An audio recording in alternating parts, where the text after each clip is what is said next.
Everybody, this is lecture for topic 7. This one is supposed to be lecture for topic 7. So this topic is about segment reporting and decentralization. Okay, one of the practice of management in an organization is the management can practice centralization or decentralization. Centralization means the highest level manager in the organization has all the decision making power or authority. In that management practice, everything that people inside the organization want to make, then the people has to ask permission or authorization from the highest level manager. So that practice is called centralization. The highest level manager has all the decision making power or authority. Another type of or the opposite type of the management practice is called decentralization. Decentralization means in an organization, the power to make decision is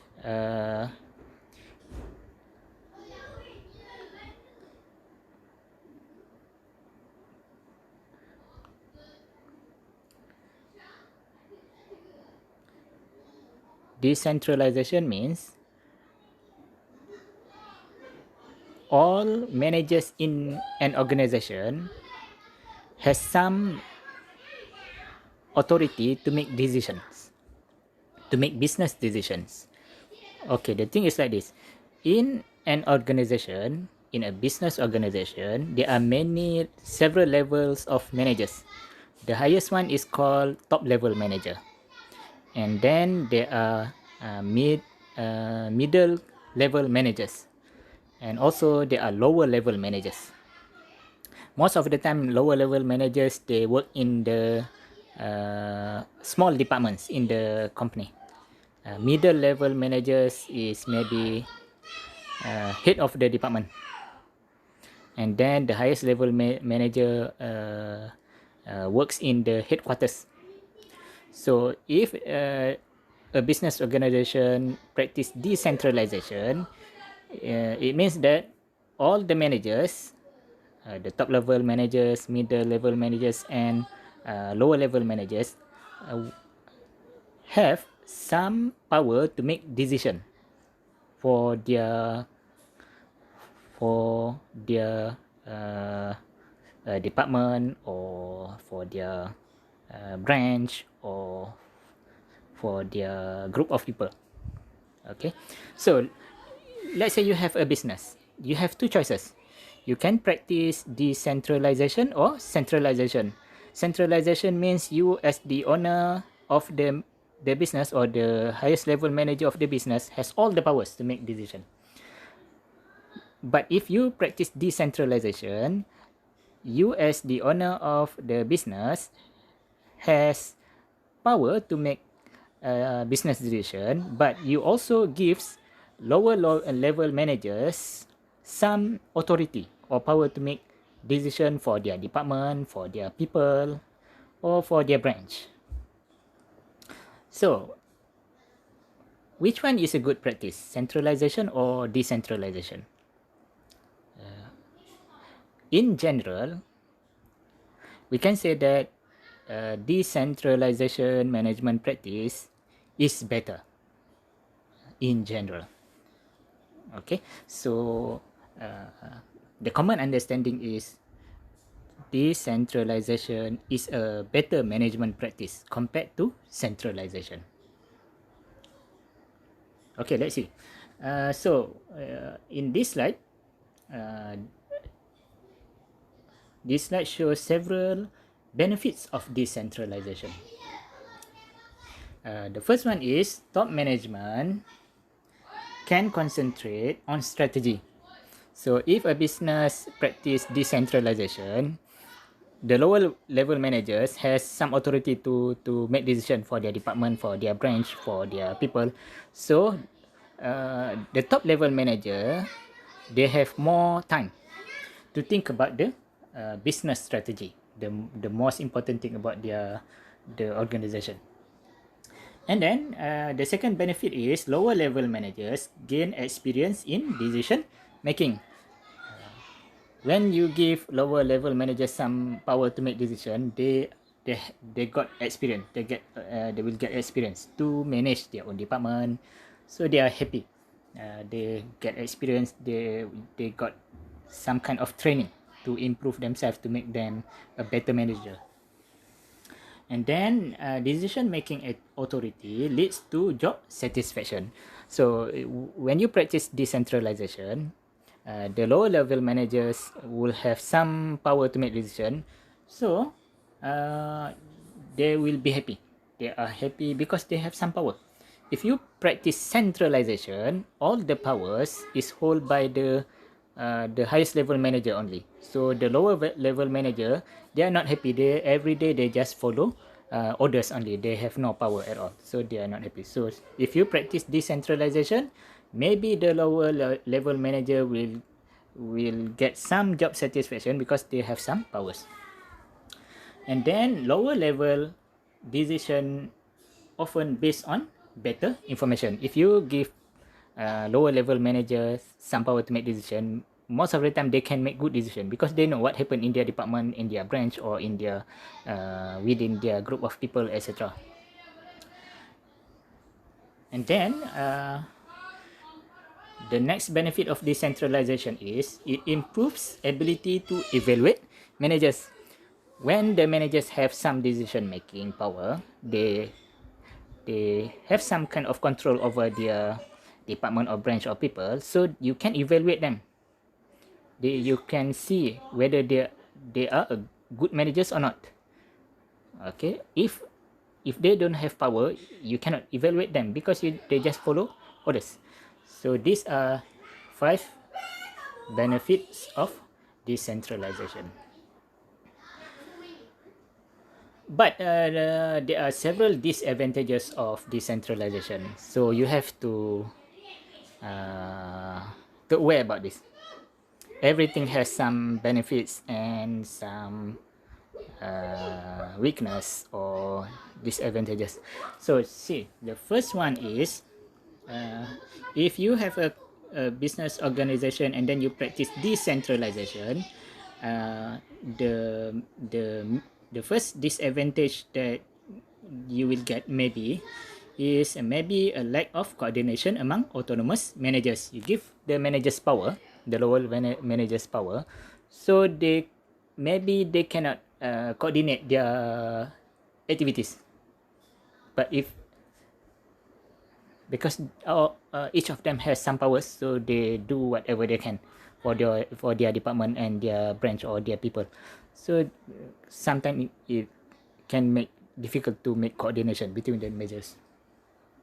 And then lower level managers may make decisions without seeing the big picture. Lower level managers, they are responsible for their department or their people or their branch only. So sometimes they cannot see the big picture. They cannot see the interest of the company, but they always think about the interest of their department only, or people only, or branch only. And then number 3 is lower level managers' objective may not be those of the organizations.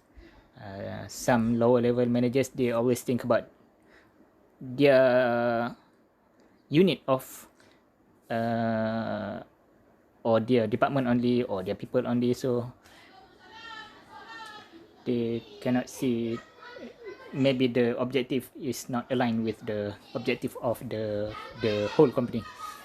And then maybe difficult to spread innovative ideas in the organization, because all the managers have some power, so difficult for the highest level manager to spread innovation or something, because they all the lower level managers has some control over their own unit. Okay, so now, so you have to understand what is the meaning for the term segment. Okay, this is one important thing in this topic. A segment is any part of or activity of an organization about which a manager seeks cost, revenue, or profit data. A segment can be an individual store, a sales territory, or a service center, or a department.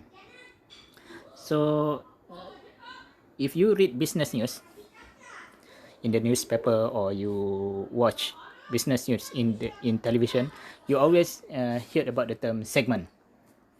So now you can understand what is a segment. Segment means a unit within an organization about which a manager seek cost, revenue, or profit data. Okay, this is another thing that you have to know in this topic. Cost, profit, and investment centers. Okay,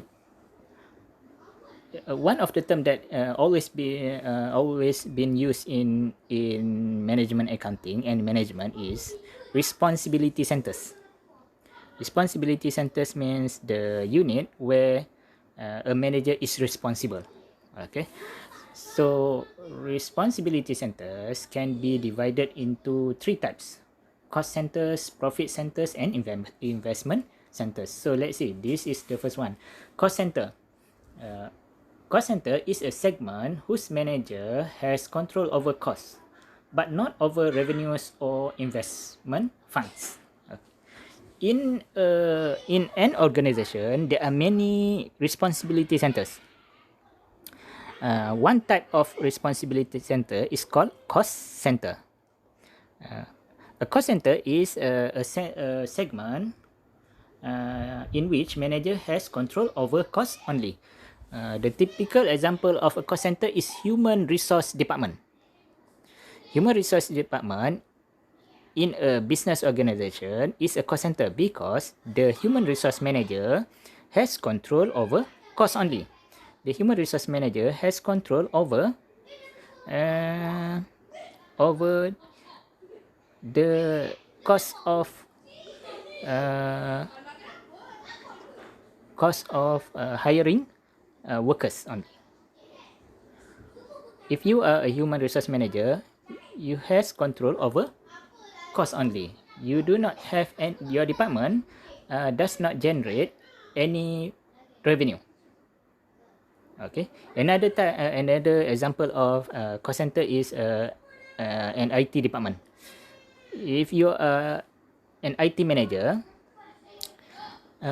you have no control over revenue, because IT department does not generate any revenue. The IT department does not sell anything, but the IT department has control over cost, because the IT department handles all the personal computers, the hardware, the software, etc. Within a business organization. They can the manager or the department can only minimize costs, but the department and the manager cannot maximize revenue, because the department has no revenue. Okay, the second type of responsibility center is called profit center. A profit center is a segment whose manager has control over both costs and revenues, but no control over investment funds. Okay, the typical example of a profit center is a production department. A production department is where products are produced in a business organization. Let's say you have a business that sell frozen foods. So the production department is the department that handle the production. So the department handle the production, the department produce the product. So the department and the manager has control over revenue because the department is producing product and the product can be sold. And also the department has control over the cost, because in the production department you have direct material costs, direct labor costs, and overhead costs. So this kind of segment is called profit center. If you are a production manager, you have control over two things. You have control over the cost. You can control how many material you want to use in the production, how many labors, how many overhead, and also you have control over the revenue. You will get the revenue from or when the product that your department produce are sold to the customer. So this kind of department is called, or segment is called, profit center. And then the third type of responsibility center is called investment center. Okay. Investment center is a segment whose manager has control over cost, revenue, and also investment in operating assets. Investment in operating assets means the purchase of assets such as equipment, machinery, etc. So, is investment center, the typical example for investment center is the corporate headquarters. The corporate headquarters has control over these three aspects of operation, which is has control over cost, over revenues, and over investment in operating asset. So if I give you a list of department or segments, you have to know which one is cost center, which one is profit center, and which one is an investment center. Okay, see here. There are many responsibility centers within a business organization and also within government organization, etc. And these responsibility centers can be divided into three types: cost center, profit center, and investment center.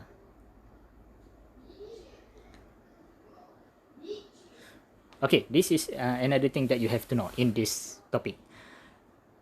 Traceable and common costs. Before this, you have learned about fixed costs. Okay, remember the definition of fixed cost. Fixed cost is a cost that will not change even though the quantity of production is changing. Okay, now in this topic you will learn something new. Now you have to know that fixed costs can be divided into two categories: traceable fixed costs and common fixed costs. Okay, imagine that you have a business, a frozen food business, and then every month you have $30,000 fixed cost. So you have to, now you know, this $30,000 fixed cost can be divided into two categories: traceable fixed cost and common fixed cost. Okay, let's see, what is a traceable fixed cost? A traceable fixed cost, traceable fixed costs are costs arise because of the existence of a particular segment. A common fixed cost is a cost that supports more than one segment, but that will not go away if any particular segment were eliminated. So remember about the term segment that we used before? In one business organizations, there are many segments. And now, traceable fixed cost is a cost arises because of the existence of one segment. If that segment exists, then the fixed cost exists. If the segment does not exist, then the fixed cost does not exist. So that fixed cost is called traceable fixed cost. A fixed cost that can be traced to a segment of a business. Another type of fixed cost is called common fixed cost. Common fixed cost is a fixed cost that exists even though one segment in the organization does not exist. Okay, the typical example is the salary of a CEO. You have a business organization and then you have a CEO. His salary is a fixed cost, and his salary most of the time is a common fixed cost, because if one department in the business is closed, the business still has to pay the CEO salary. Let's say the salary is 20,000 every month. So every month the business has to pay the CEO 20,000. If one segment within the business is closed, still every month the business has to pay 20,000. Okay, that kind of fixed cost is called common fixed cost. Okay, you will see about this red notes later in this topic. You cannot allocate common fixed cost. Okay, let's see. This is an example. Remember the traceable fixed cost. Traceable cost will disappear over time if the segment itself disappear. So the example here is like this. Let's say there is a big company and one of the segment within the company is a computer division. A division that produce computer for the company. And then, so the salary of the division manager for the computer division is an example of traceable cost. Because if you close the computer division, you don't have to pay salary for the computer division manager. The salary of the computer division manager is a fixed cost. Every month you have to pay him, like, let's say 10,000 every month, same. If you close the computer division, then you don't have to pay the division manager salary. So it means that the salary of the division manager is a traceable fixed cost. Okay, a common fixed cost is a cost arise because of overall operation of the company and are not due to the existence of a particular segment. Like I said earlier, the example that I have used earlier is the CEO salary. In some company, they call it company president or something. Okay, we can call it a CEO. So what happened is like this. In a big company, there is a CEO or president. Every month you have to pay him like $20,000, $30,000. So his salary is an example of a common fixed cost, because if one segment in the business is closed, for example, you close the computer division, you still have to pay the CEO or president salary every month, 20,000, 30,000, same. So that fixed cost will exist even though one segment of the business has to be closed.